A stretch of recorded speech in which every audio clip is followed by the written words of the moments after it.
I was supposed to soar that night. The lights adored me, the music wrapped around me like a promise, but betrayal shattered my bones before the final pirouette. Changwon Ngiks1, ever since I was 5, dance was not just a passion, it was my breath, my heartbeat, my escape. I grew up in a quiet town in northern Italy, where olive trees whispered secrets and every afternoon smelled like bread and lavender. My family had very little, but my mother made sure I had ballet shoes before I had toys. She believed in me more than I ever believed in myself. By the time I turned 18, I had won 3 national competitions, earned a scholarship to the Conservatorio, and was about to debut in Swan Lake at the Teatro di Luz, the most prestigious stage I had ever stepped on. I thought I was living a dream, but dreams are fragile things, especially when you don't see the dagger hidden in a sister's smile. Her name is Bianca, my half-sister, older, colder, sharper than I ever imagined someone could be. We shared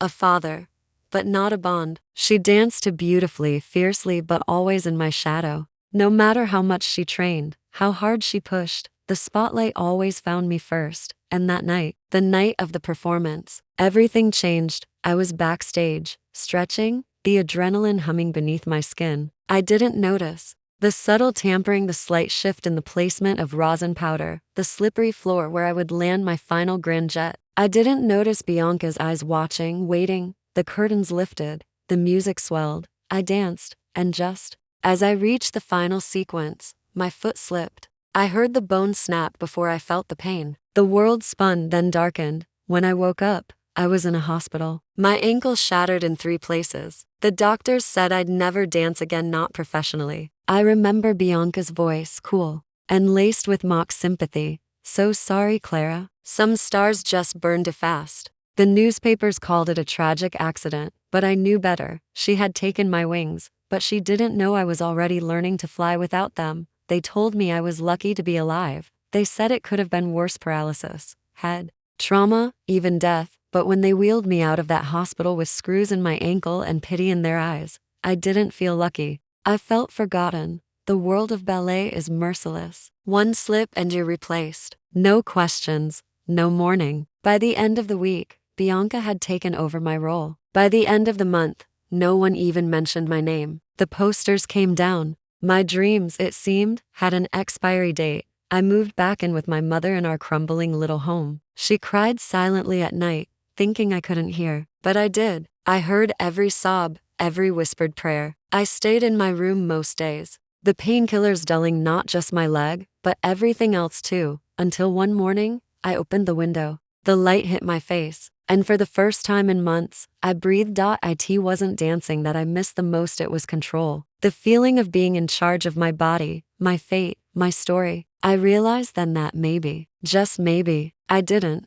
have to give that up entirely. That's when the whisper of a plan began to take root. I started physical therapy in secret. My mother thought I was going to therapy for grief. I was, but not just for grief. I was training. I watched every performance Bianca danced, online or on TV. I saw her rise. I saw her interviews, her smiles, her lies. She thanked me once, in a speech, said I taught her everything she knew. That was the first time I truly felt the fire again. She stole my stage. Now I would rewrite the entire script. But first I needed a new name, a new face, a new purpose. And so, Clara the broken little dancer vanished. In her place, a woman was born, one who would dance to a different rhythm, one who wouldn't fall again. I planned it for weeks, quietly, methodically, the way a dancer memorizes every beat of a performance, not just the steps, but the timing, the pauses, the weight of silence between the movements. That's how I plotted my own vanishing. First,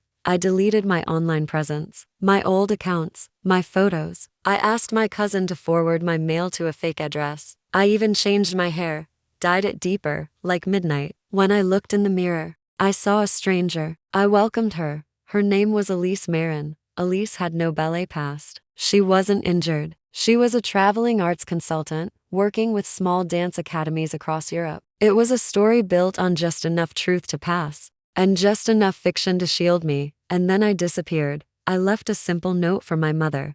I need to do this. Not just for me, but for the girl you raised. I promise. One day, you'll understand. Don't look for me. I'll be okay. I cried the night I left. Not because I was afraid, but because I knew that Claire, the broken version of me, would be the last to ever sleep in that room. I landed in Prague first, then Vienna. Small dance studios, underfunded programs, hopeful young dancers with raw talent. I taught them quietly, building trust, absorbing every detail of the local dance world. I wasn't just passing time, I was watching, preparing. Because Bianca had just been cast in a lead international role with the Avalon Ballet Company, and guess who had just been hired to consult for their newest outreach program? Meet Elise, the girl they never expected. I arrived at Avalon Ballet under the crisp name of Elise Marin, dressed in muted tones, clipboard in hand, credentials flawless. No one looked twice, which was perfect. The grand rehearsal hall still smelled of resin and sweat, an oddly comforting scent to anyone who had ever lived their life on pointed toes. The wood floors gleamed, polished to perfection, but I knew exactly where the boards creaked. I had danced on them once. In another life. No one recognized me. Not the new assistant choreographer, not the lighting crew, not even Bianca. And why would they? To them, I had vanished like a ghost swallowed by scandal and injury. That broken girl was long gone, replaced by this poised stranger with observant eyes and a calm smile. I watched Bianca glide across the stage like a silver blade, sharp, perfect, rehearsed. Her movements were mesmerizing, but they lacked something real, something honest. I once danced like that too. Before ambition twisted into betrayal, before my life turned into a fall no choreography could predict. Elise, the director, called. Can you review the mentorship applications? We'll want your feedback by next week. I nodded. Of course, it was beginning. I now had access to the dancers' files, their strengths, weaknesses, medical histories, even disciplinary notes. I took them all in like a scientist studying her specimens. Bianca's file was thick, suspiciously thick, tucked behind glowing reviews and sponsorships were two closed-door complaints, one from a dancer who had mysteriously left the company mid-season, another regarding missing costume budgets. No one had followed up. Typical. They never look too closely when the face fits the poster. In the dim break room, I sat across from Bianca for the first time in years. She didn't even flinch. You're new? She asked, stirring her tea without looking up. Yes. Consulting on community outreach. A disinterested nod. Good luck. She didn't recognize me, and that hurt more than I expected. But maybe that was for the best. The woman she had once torn apart was not sitting in front of her anymore. Now, I was the one studying her routine, her allies, her blind spots, and I was learning fast. They buried me in silence, but silence is where the fiercest plans are born. I used to believe silence was strength, that if I clenched my jaw hard enough, if I danced perfectly enough, if I made no noise and no complaint, they wouldn't touch me. But silence is a cage, and when you live inside it long enough, you start mistaking the echo of your own pain for peace. 2 mornings after the anonymous letter reached the journalist, whispers broke out in the studio. Did you hear? They're digging into the old injury records. Someone's leaking internal documents. And guess what? It's not fake. I kept my expression neutral, my movements precise. Bianca walked past me in the hallway, her heels clacking sharply against the marble. She didn't speak, but her eyes flickered. There was something in her gaze I hadn't seen in years. Doubt. Later that day, Leela found me again. I think they're going to force me to perform tonight, even though I told them about my knee. Her voice cracked. If I push it, I might tear something. And if you refuse? I asked. Then they'll cut me. They said I'm replaceable. I had heard those exact words once. Replaceable. Funny how easily powerful men reduce you to limbs and plius. That night, I left a copy of Bianca's email where she'd approved cutting Leela's physical therapy budget in Leela's locker. No name attached, just a highlight. And a second copy slid under the door of the journalist's hotel. By morning, Avalon's board had called an emergency meeting. I didn't stop there. I started speaking to other dancers carefully, gently, not asking, just listening. There was a chorus of wounds hiding beneath the glitter, a girl who had been forced to perform with fractured ribs, a boy punished for speaking up about abuse, contracts rewritten without notice, surveillance cameras installed in dressing rooms for safety. Each story was a thread, and I wove them together, a tapestry of silence, stained in pain, and ready to be unraveled. That night, I stood at the edge of the empty stage. The lights were off, the velvet seats asleep in their rows. This was where I had once fallen, where my world had ended. But tonight, I stood taller, not just as a dancer, but as a witness and a weapon. You never forget the person who ruins you. Their voice, their cologne, the way they sign their name with a flourish like they're God writing the fate of mortals. When I saw him again, Leon Duval, it was in the boardroom, 3 years older. Still wearing that same smug suit that fit like arrogance tailored in silk, he walked in, laughing as if his world wasn't cracking beneath him. I hear someone's trying to stir up ghosts, he said, tossing a file on the table. How dramatic. He didn't recognize me. I sat silently in the far corner of the room, glasses on, hair pinned into a tight bun, clipboard in hand, one of the many assistants from our just another background blur. Good. Let him stare into the storm he created, unaware the thunder is already in the room. He leaned forward, tapping the folder. Baseless accusations. You know what they do to a brand? Bianca looked nervous. One of the older board members cleared his throat, but Leon kept talking. He always did. These dancers are privileged. They train in the world's top studio, perform for kings. And someone wants to talk about bruises? He smiled. I saw the monster behind that smile. I remembered the exact pitch of his voice when he whispered, "You want this role, don't you?" And how cold his eyes were when I screamed after falling. After the meeting, I slipped away. My breath was shallow, my hands trembling. I found myself backstage, where the ghost of me once broke. I gripped the railing, my knuckles white. Why was I still afraid? Why did his voice still crawl under my skin like it owned the bones beneath? Because trauma doesn't leave quietly, because even revenge has to crawl through the ashes of memory. But this time, I wasn't alone.